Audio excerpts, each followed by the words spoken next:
Alkitab bukanlah buku yang turun dari langit atau yang terjadi secara instan, melainkan Alkitab adalah firman Allah yang diwahyukan melalui sejarah, ditulis oleh manusia pilihan Allah, dan diterima oleh umat Tuhan melalui proses waktu yang panjang, namun terarah dan dituntun oleh Roh Kudus, serta ada dalam kontrol Allah.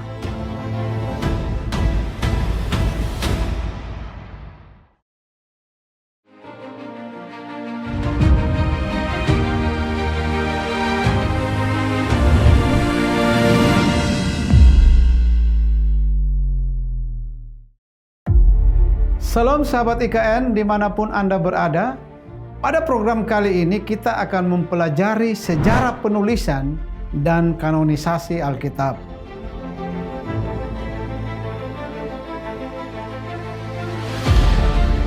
Alkitab bukanlah buku yang turun dari langit atau yang terjadi secara instan, melainkan Alkitab adalah firman Allah yang diwahyukan melalui sejarah, ditulis oleh manusia pilihan Allah, dan diterima oleh umat Tuhan melalui proses waktu yang panjang, namun terarah dan dituntun oleh Roh Kudus, serta ada dalam kontrol Allah.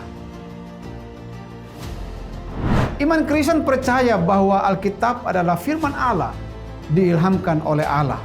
Terdapat dalam 2 Timotius pasal 3 ayat 16.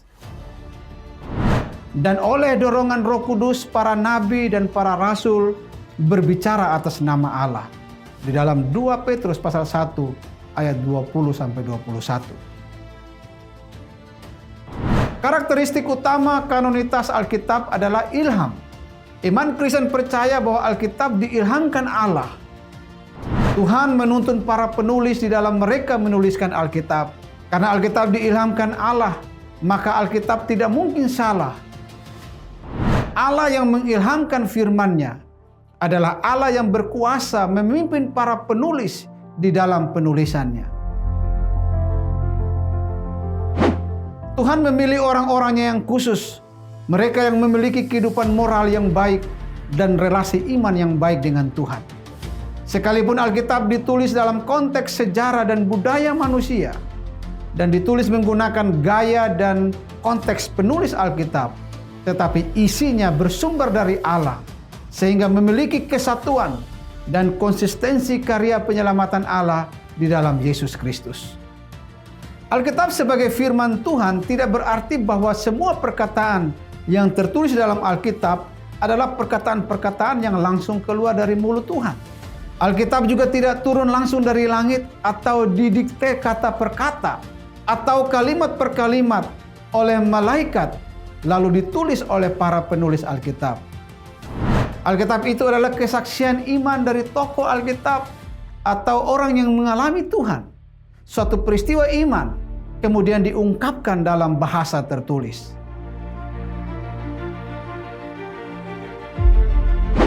Dan firman Tuhan juga terdapat di dalam makna di balik kata-kata yang tertulis. Otoritas Alkitab bersumber dari Allah sendiri, bukan dari keputusan gereja atau penetapan oleh bapak-bapak gereja. Gereja hanya mengenali tulisan-tulisan yang memiliki otoritas firman Allah, bukan menciptakan kanon Alkitab. Mari kita melihat sejarah penulisan dan kanonisasi Alkitab Perjanjian Lama.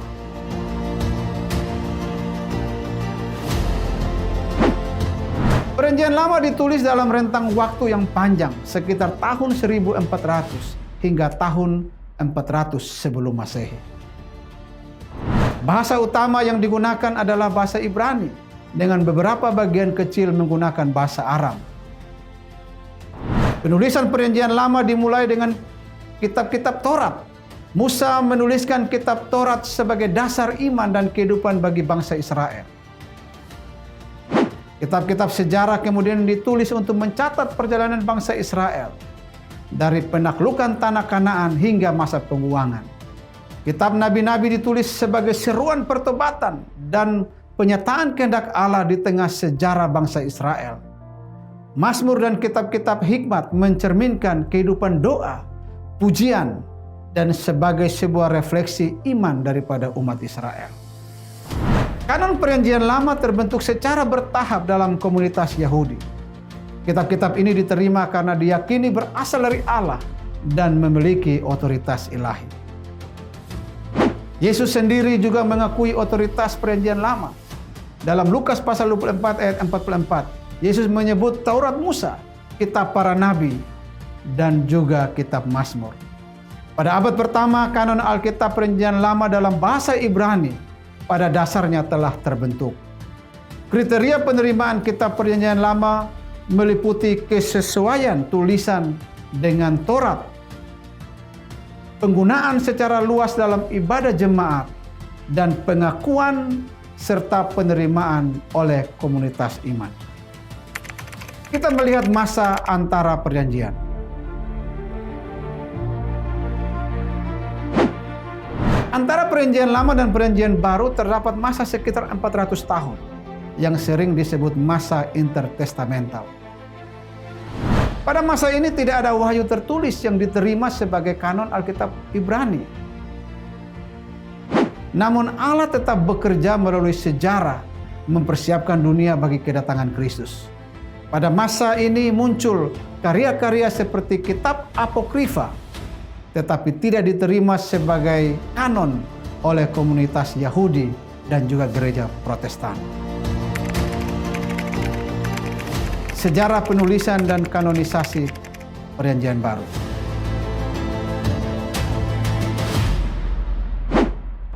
Perjanjian Baru ditulis dalam rentang waktu sekitar tahun 50 hingga tahun 100 Masehi. Ditulis dalam bahasa Yunani Koine. Kitab-kitab Injil ditulis untuk menyaksikan kehidupan, kematian, dan kebangkitan Yesus Kristus. Injil tidak ditulis sebagai biografi modern, melainkan sebagai kesaksian iman. Surat-surat rasuli ditulis untuk menasehati jemaat-jemaat mula-mula dalam menghadapi tantangan iman dan ajaran sesat. Para penulis Perjanjian Baru menyadari bahwa tulisan mereka memiliki otoritas ilahi. Petrus misalnya menyebut tulisan Paulus sebagai kitab suci dalam 2 Petrus 3 ayat 15. Kanon Perjanjian Baru tidak dibentuk secara tiba-tiba, melainkan melalui proses pengenalan oleh gereja mula-mula. Kriteria utama kanonisasi meliputi para penulis adalah mereka yang menjadi murid langsung Yesus dan yang berjumpa secara pribadi dengan Yesus. Sedangkan penulis lain seperti Markus, Yudas dan Yakobus, Lukas dan Paulus, mereka dikenal baik oleh para rasul dan berada di bawah bimbingan para rasul. Nampaknya para penulis yang bukan termasuk dalam kelompok apostolik memperoleh informasi tentang berita Injil langsung dari para rasul dan juga jemaat gereja mula-mula.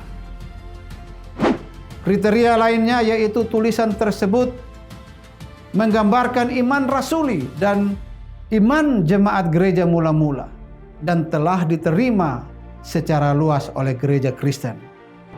Pada abad keempat, daftar kitab Perjanjian Baru yang kita kenal sekarang telah diterima secara luas. Konsili gereja tidak menciptakan kanon, tetapi menegaskan apa yang telah diimani oleh gereja.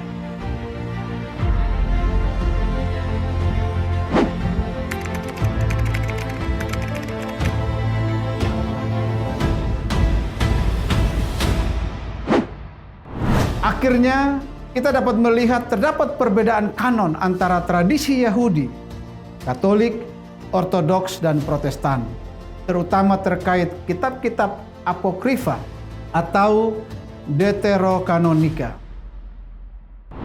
Gereja Protestan menerima 39 kitab Perjanjian Lama dan 27 kitab Perjanjian Baru. Tetapi perbedaan ini tidak mengubah inti iman Kristen tentang keselamatan di dalam Yesus Kristus.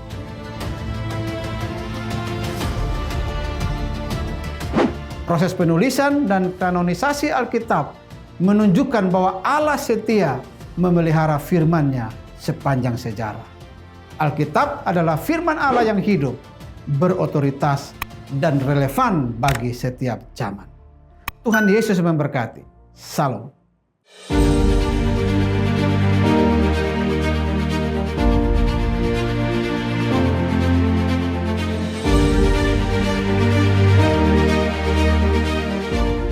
Ikatan Kristen Nusantara adalah komunitas lintas denominasi yang rindu melahirkan generasi Kristen yang maju dan terdepan.